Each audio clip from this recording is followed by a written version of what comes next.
Latvijā norisinās visaptverošas valsts aizsardzības mācības NAMEJS, kurās piedalās ap 12 000 Latvijas un sabiedroto karavīru un zemesargu, trenējot gan militārās, gan civilās institūcijas rīcībai krīzes gadījumā. Rīgā un Pierīgā zemesargi demonstrē spējas pilsētvidē, Vidzemē notiek mobilizācijas vingrinājumi, bet Daugavpilī tiek trenēta cietušo evakuācija sadarbībā ar mediķiem.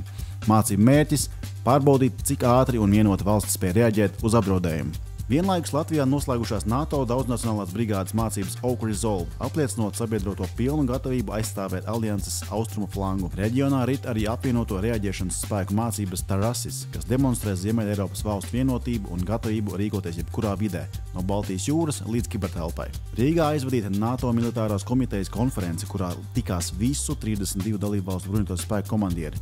Diskusija centrā NATO kolektīvās aizsardzības stiprināšana un Hāgas samita lēmumu praktiska īstenošana. Nacionālo bruņoto spēku komandieris ģenerālmajors Kaspars Pudāns uzsvēra, ka Latvija un sabiedrotie ir gatavi aizstāvēt katru alianses teritorijas centimetru.